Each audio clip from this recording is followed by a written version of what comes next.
Special At the Book here live today from Caesars Sportsbook. I'm Jim Derry along with Trey Wingo, and Trey, there's just the excitement and the buzz around New Orleans. It's what you would expect, really. Yeah. Listen, New Orleans is always fun. Let's be clear about that. And the Final Four should be in a place like New Orleans or Indianapolis every year because everything's right downtown. But this Final Four, Jim, you could argue is the greatest Final Four in the history of the tournament. It's the only one where every single school has multiple championships. North Carolina 6, Duke 5, Kansas and Villanova each have 3. These 4 teams have won half of the last 16 national championships. Combined, the 4 of them have 61 Final Four appearances. That's 10 more than any other Final Four in NFL history. Like, we all love the upsets, but I think I'd rather see the first ever Duke-North Carolina meeting in NCAA tournament history at the Final Four than Duke take on St. Peter's. You know, what I find almost incredible in doing some research, it's the first time in NCAA history that all 4 teams have won a national championship within the past 14 years. Yep. I mean, you're talking about blue bloods. We talk about it all week long. I mean, you really couldn't ask for anything better than that. You can't, and you know, the Duke-North Carolina game is going to overshadow it.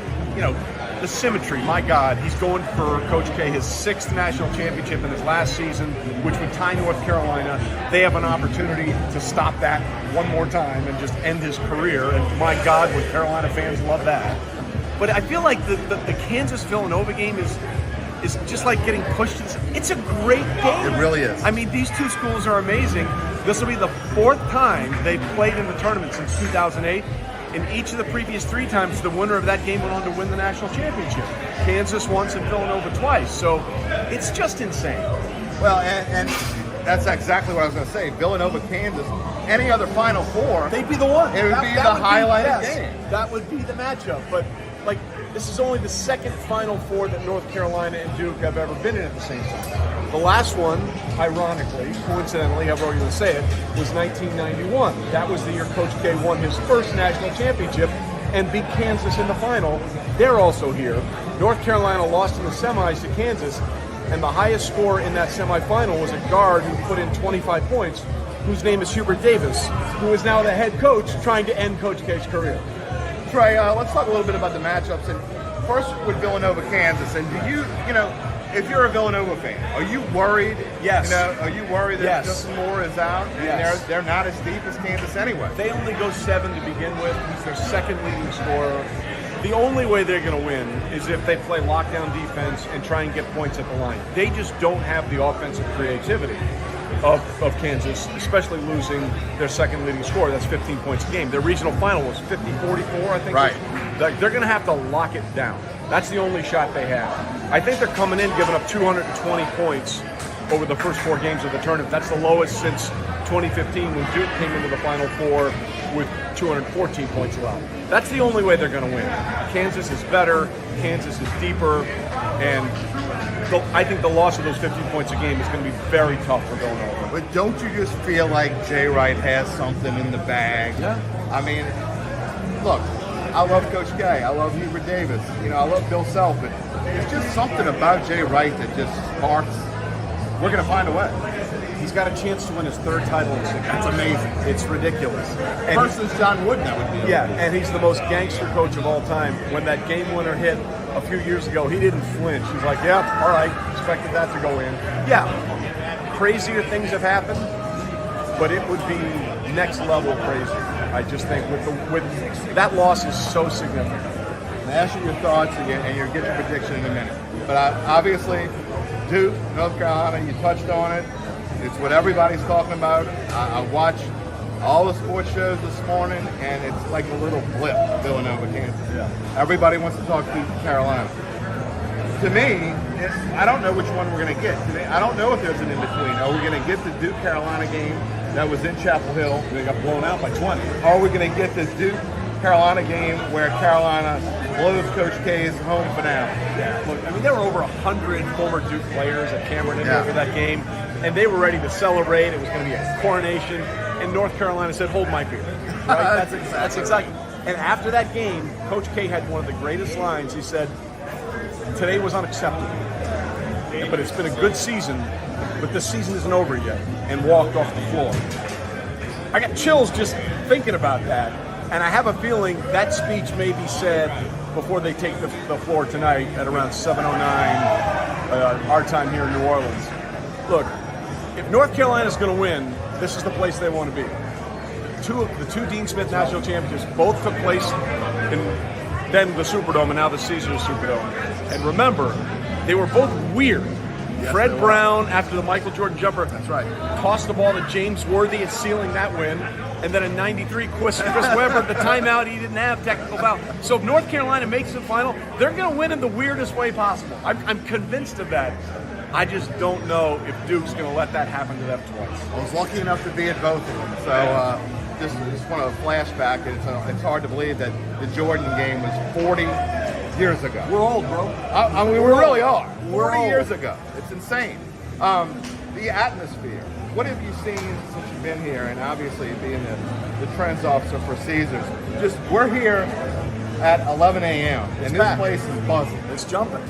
What is just the atmosphere that you've seen around here? There's the energy that New Orleans brings for one of these things is unlike almost any other city. I mean, really, like whether it's a Super Bowl or a Final Four, I love it when it's in a downtown central area where you just get the sense that something's big is going on.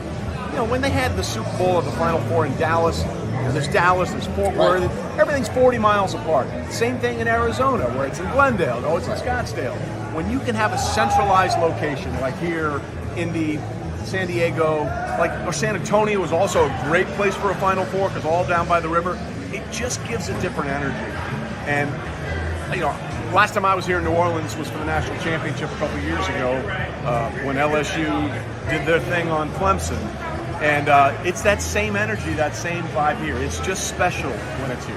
And Caesars is just an exciting time. What a great time to get this sportsbook open. And I know this is just a temporary site, but to have this sportsbook open in time for these people to be able to enjoy this, I mean, this is what it's about. It absolutely is. And look, we're thrilled to be here and thrilled to be in Louisiana. This place is, the numbers have been great and they're going to continue to be great. We're just so excited to be part of this journey and to make sure this thing is up and running by the time the Final Four got here is fantastic. All right, if people watching this want to know, I want to go to Caesars Sportsbook, I want to place a little wager, I want to do it on my app. What does Trey Wingo think? Duke -4, Kansas -4, what do you think? I'm taking Kansas and giving the 4. The other one is so hard. I think Duke's going to win, but I don't want to give anything in that situation. Right. So I'll take Duke to win, but give me Carolina and the points. Sounds good. Now, before I let you go, I mean, look, if you live in New Orleans and you're a fan, and most of the people that watch the show are from New Orleans, how surprising, I guess, and I know that the Lakers were only a 1-point favorite last night, but for the Pels to be able to go to LA with LeBron back, with AD back, they knew they had to win the game. And the Pels find a way to win this game. And all everybody's talking about is the Lakers didn't win. No one's talking about the Pelicans. This is a team that could be scary. Listen, if Zion can come back in any way, shape, or form this season, they can be. Obviously, the Lakers, with everything that goes around them, it's just a different universe. And I love the fact that LeBron, I'm done for the season. Yeah. That didn't take long. Yeah, right. We're out? Okay, see you later. We'll talk to you down the road. No, but the Pels are an interesting story because they've had every reason to fold all year long, and they haven't. And you have to respect that. And now they have a real opportunity, and hopefully Zion, I was talking to someone with the Pels last night, hopefully Zion will be back sooner than people think. Willie Green, to me, at least deserves votes for Coach of the Year. Oh, absolutely.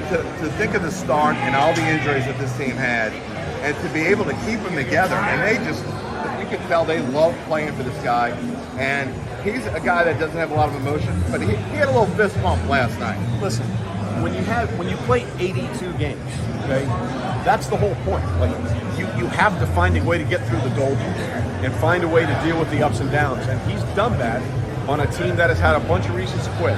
And that's the thing that I think people need to respect about the job he's done, because it's really easy when it's going poor in late January and February to say, man, screw this. Yeah. And they have not checked out. And that's that. I think that's the biggest responsibility for a head coach in the NBA. Lastly, the Saints, I found it interesting here at Caesars. The odds went from 50-1 to win the Super Bowl to 40-1 to win the Super Bowl. We thought, well, not we, but New Orleans thought we were getting Deshaun Watson. Drops to 18-1. Don't get Deshaun Watson. Jameis is the quarterback. Is that that much craziness, it goes back to 50 to 1. I find that insane. Well, listen, let's look at it a better way. You have the second best odds to win the NFC South at plus 500. Obviously, the Bucks are minus 270. Right. It's really weird. Like, I ran into Dennis Allen and Jeff Ireland last night at the Derry's Rucker concert. We were talking about this. And then I ran into Andy Dalton at breakfast right across the street. We were talking about that. So I'm assuming I'll see Alvin Kamara for lunch and Taysom Hill somewhere for dinner or at the Final Four tonight. The Saints are interesting. They were really good last year when Jameis was their quarterback. They were really good. Then he got hurt in the game against the Bucks. They still won 9 games. They still won 9 games. I think the win total right now is 7.5. I might take the over on that one. I love Dennis Allen. I think he got a raw deal as the head coach in with the Raiders. I'm trying to remember where they were. Yeah, Oakland, right. Vegas, LA. I think they were in Oakland. They've won with defense now, and that's going to have to be the way. Like, they had I think they used 58 players last year, by far the most in the NFL. It was absolutely ridiculous. If they can get stability at the quarterback position, they'll be in the hunt all year long. Trey Wingo. Thanks for joining us here at Sportsbook. The Sportsbook. We love it. Oh, look. Who's that ugly guy right there? Never seen them.